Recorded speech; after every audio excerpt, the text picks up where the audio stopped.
Euzubillahimineşşeytanirracim. Bismillahirrahmanirrahim. İlk olarak adım Cahit Biankara. Bingöl Atatürk Anadolu Lisesi'nde okuyorum. Lise 2. sınıfım. Ramazan ayının 16. günündeyiz. Bugün 16. gündeyiz. 16. cüz okuduk mukabelede. Tabi Ramazan ayı bereket ayıdır. Kur'an ayıdır. Kadir gecesinde Kur'an indirildi. Bu ayda Kur'an indirildi. Tabi biz camiye Kur'an'ı okumaya geldik. Kur'an'ı hayatımıza geçirmeye geldik. Ramazan'da oruç tutarak, ibadetlerimizi yerine getirerek bu mübarek günde, bu mübarek Ramazan ayını değerlendirmeye çalışıyoruz. Arkadaşlarımızla beraber öğle namazına gelemiyor çünkü okul var. İkindi namazını idrak ediyoruz Ulu Cami'de. Sabahleyin zaten okul var. Okula gidiyoruz. Daha sonra öğle namazını okul mescidinde idrak ediyoruz.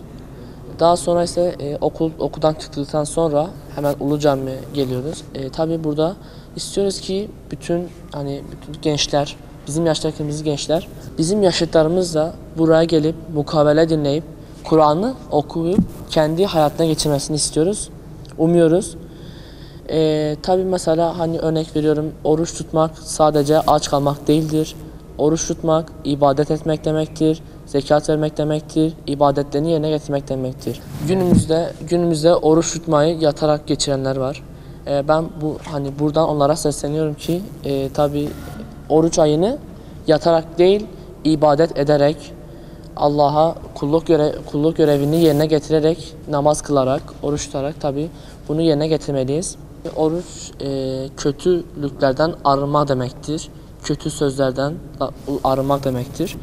Okulda, çarşıda, her ne olursa olsun biz kendimize bir çeki düzen verip kötü sözlerden uzak durmalıyız. Bu ay en mübarek ayıdır. Tabii Ramazan ayı bizim için büyük bir fırsattır. İstiyoruz ki Ramazan ayında herkes huzurlu olsun diyoruz. Nasıl ki okul derslerimizi aksatmıyorsak, nasıl ki devamsızlık yapmıyorsak okula giderken devamsızdan kalmamak istiyorsak camiyi de akıl etmeliyiz. Camide de aksatmamalıyız. Tabii bu Ramazan ayı bizim için büyük bir berekettir. Ramazan ayı boyunca camilerimize, teravihlerimize ikindi namazı, öğle namazı olsun, akşam namazı olsun, bunları idrak etmeliyiz. Tabii ailemizin, anne babamızın her dediğini yapmalıyız, aksatmamalıyız. Her şeyin bir zamanı var diyoruz. Okul zamanında okula gitmemiz, dışarı zamanında dışarı gitmemiz, cami zamanında camiye gelmemiz. Bu Ramazan ayı kimsenin üzülmesini istemiyorum. Herkesin huzur ve barış ortamında. Tabii günümüzde şu an Filistin'de, Yemen'de katliamlar sürüyor. Küçük çocuklar katlediliyor. Buna da bir dur dememiz lazım. İstiyoruz ki onlar da bizim gibi özgürce yaşamayıp, özgürce camiye gelip, burada namazlarını kılıp, huzurlu bir şekilde yaşamasını istiyoruz, umuyoruz. Duamız odur ki dünyanın hiçbir yerinde insanlar ölmesin, bebekler katledilmesin, insanlar vahşice katledilmesin. Bismillahirrahmanirrahim. Ben İbrahim Ethem. Lise 3'te okuyorum. Ramazan ayı bereket ayıdır. Kur'an ayıdır, birlik ayıdır.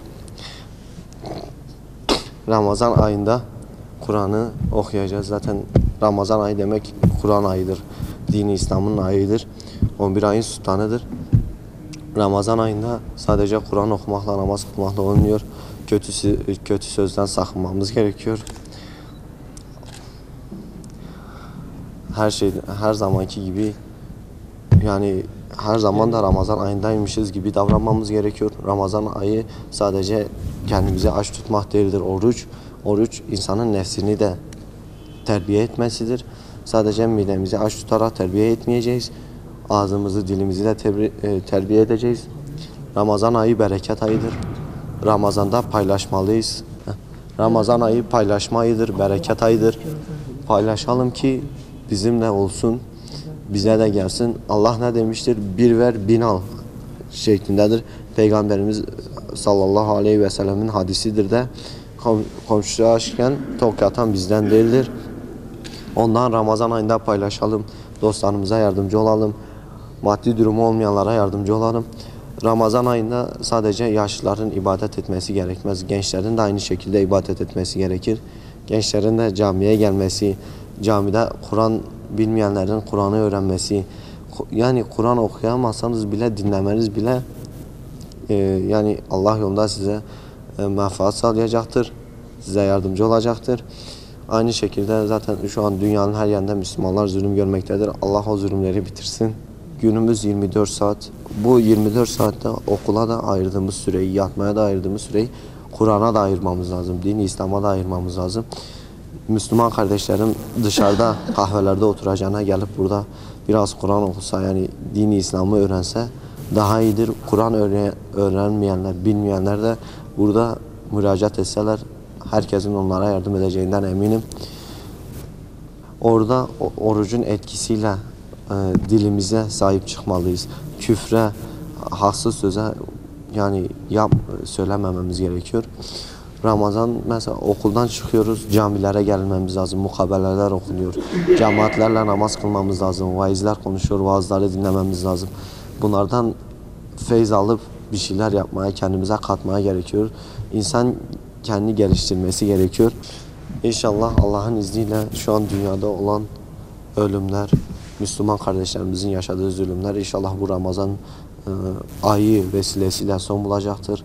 Allah'tan duamız budur ki Müslümanlara üzerinde olan zulüm bitsin. Allah onların yardımcısı olsun. Adım Erkan, soyadım Danış. Bingöl Selahattin Eyüp Anadolu İmam Hatip Lisesi'nde okuyorum. Lise 2'de okuyorum. Ramazan ayında sabah kalkıp okula gidiyoruz.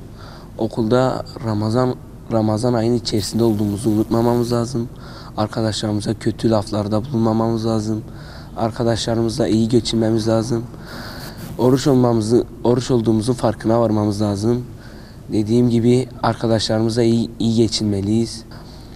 Peygamberimizin dediği gibi komşu açken tok yatan bizden değildir.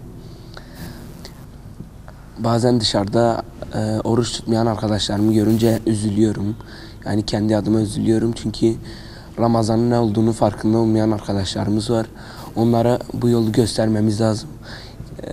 Dediğim gibi okuldan çıktıktan sonra vaktimiz çok fazla var. Okuldan çıktıktan sonra mukabele okumaya geliyoruz camilerde. Teravih namazlarımızı kılıyoruz. Sonra bazen boş vakitlerimize Kur'an okumaya çalışıyoruz. Kardeşlerime, arkadaşlarıma ve yaşıtlarıma bunu söylemek istiyorum. Ramazan ayı fırsat ayıdır. Bunu değerlendirmemiz lazım. İleride din kültürü öğretmeni olmak isterdim. Öğrencilere dinimizi anlatmaya çalışmayı isterdim. Namazın ne olduğunu bilmeyenler namaza gelmeleri lazım. Kur'an okumayı bilmeyen arkadaşlarımız burada hocalardan veya talebelerden ders alabilirler. Ramazan ayı hepimizin bildiği gibi bir bereket ayıdır. Bu bereketten istifade etmemiz lazımdır. Adım Harun, soyadım Deveci. Selahattin Eyüp İmam Hatip Lisesi'nde okuyorum. Lise 2'ye gidiyorum. 11 ayın sultanı Ramazan ayındayız. Okulda her zaman öğlen namazından sonra biz kendi aramızda hocalarımızla mukabele okuyoruz tekrar. Ve sonra çıkışta ikindi namazına mütakiben Ulu Cami'ye gelip Ulu Cami'de de mukabelemizi okuyoruz. Ben de hafızlarımızla birlikte 1. hizbi de ben okuyorum. Ramazan ayı bereketli bir aydır. Herkes Ramazan ayında huzur bulur, şefaatine erer. Ramazan ayı Kur'an ayıdır. Ramazan'da olduğu gibi her gün, her ay, günde en az 5 sefer de olsa ya Kur'an'ın yüzünü açmamız lazım. Kur'an-ı Kerim hayattır. Yani insan Kur'an'da huzur buluyor. Biz de tabi Kur'an'ı bilmeyen çoğu insan var. Yani herkesin Kur'an-ı Kerim'i bilmesi lazım ve gerekiyor yani. Tabi Kur'an-ı Kerim'i bilmeyen arkadaşlarımız var. Yani bunları da camiye teşvik ediyoruz. Camiye gelmelerini isteriz. Burada hocalarımız var. Yani hafız abilerimiz var. Hepsinden Kur'an-ı Kerim'i öğrenmelerini istiyoruz. Herkes Kur'an'ı bilmeli muhakkak. Allahü Teala Kur'an-ı Kerim'de bir sürü ayeti var ve bunun mealini de okumamız lazım. Sadece Kur'an'ın Arapçasıyla değil, anlamını bilerek de okumamız lazım. Ramazan ayında teravih namazlarını da kılıyoruz Ramazan ayında. İstiyoruz ki arkadaşlarımızın da gelmesini ve biliyorum ki Ramazan ayında bir sürü arkadaşımız ya ağzını bozarak konuşuyor. Yani Ramazan ayında dürüst olmamız lazım, dost doğru olmamız lazım. Ya küfürden uzak durmamız lazım. Ramazan ayı hep fırsat ayıdır. Her açıdan fırsat ayıdır. Yani varsa açıklarımız gidermemiz lazım bu ayda. Günahlardan muhafaza olmamız lazım. Camilerimizde özellikle yaşlılarımızı görüyoruz hep. Gençlerimizi de camide görmek istiyoruz. Gençlerimizin de gelmesini çok istiyoruz. Camilerimizi güzelleştiren gençlerimizdir. Ramazan fırsat ayıdır demiştim her açıdan. Varsa arkadaşlarımızın kötü alışkanlığı bu ayda bırakmaları lazım. Çünkü fırsat ayıdır bu ay. Ramazan ayı mübarektir ve sigara gibi kötü alışkanlıklarını bırakmaları lazım.